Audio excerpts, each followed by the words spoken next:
There is always a story. There is always a story. David Willis.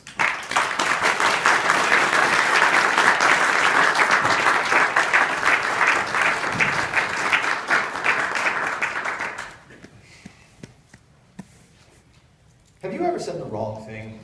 And the moment you said it, you knew, ooh, you had said the wrong thing?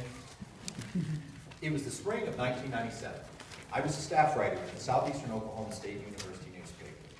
Now, up to this point, I'd only written editorial articles because, let's face it, I was a freshman in college and I was very opinionated.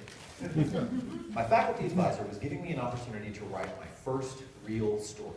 She told me that there would be a rescue worker at our local Baptist Student Union that Wednesday night, and she knew that I could do a good job and wanted me to cover the story. So, I did what any rational 18-year-old would do. I took a date.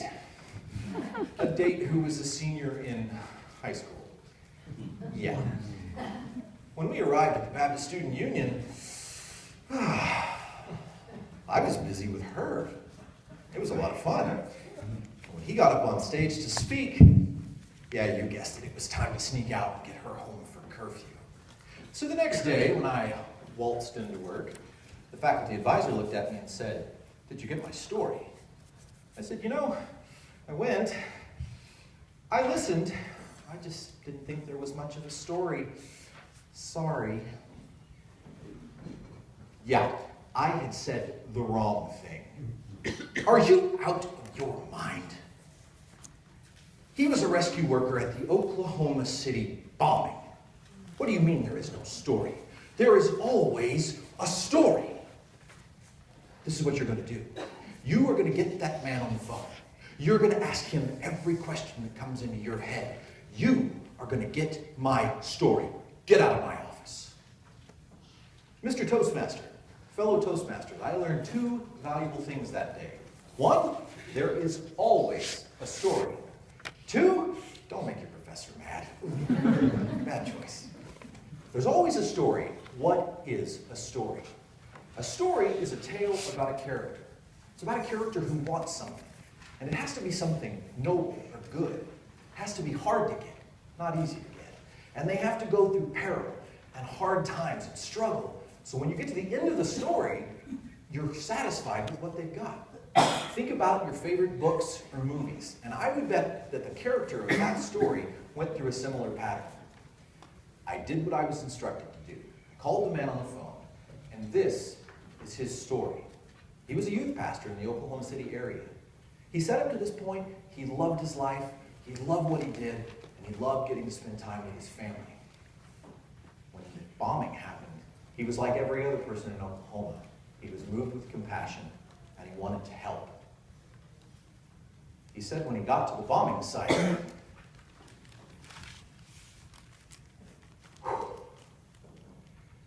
he wasn't prepared for what he saw. Where a building had stood was now just part of a building and a tower of rubble. He said he was there to help. But they carried out bodies, parts of bodies. He said the team on the ground banded together like a band of brothers. They were there to help people. And he remembers the day that their collective morale was crushed when they found out that it was an American who had done this. And though he had family and friends who loved him dearly, he found himself not long after on a dark highway. Late at night with his hands on the wheels, his knuckles were white. He was running 118 miles an hour and the only thing he could think was the pain. It has to end and I'm going to end it now. So as the bridge embankment came ahead, he pulled, but the wheel pulled back. And he pulled again, and the wheel pulled back. And he thought, I know what this is. And he called a dear friend and he said, stop praying for me. And his friend said, no, we love you. I'll not stop praying for you. You're too important. He said it was at that time he realized he needed to get help. And he left the youth ministry for a time. He was now helping people with his story. Things things turned out good. He was a good character who wanted much and who went through incredible suffering to get that good result.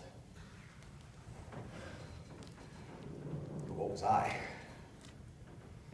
I was an 18-year-old who cared more about myself than I did about doing a good job, who cared more about the girl who I actually broke up with 2 months later, who was willing to lie to my professor to cover up the bad that I had done. I was not telling a good story. What does a good story do, though? A good story stays with us. It educates us. It informs us for years. I was preparing this presentation, and I went back and I opened up my scrapbook. It's been 19 years since I penned those words, and they are still as fresh on my mind today as they were the day that I wrote them. And I went a step further than that. I went to find this man online, and I found him. And though I've not been able to contact him, I found evidence that he told a good story then, and another good story after that, and another good story after that, and he keeps telling really good stories. And it's no longer just a good story. It's a collection of stories that builds up into what we know as a legacy. That's what I want. I want what he has.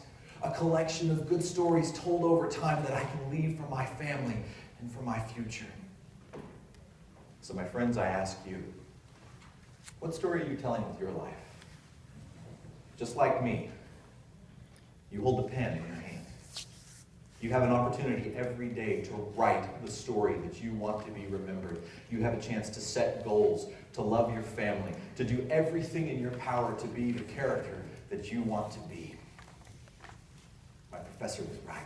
There is always a story. Friends, I beg you,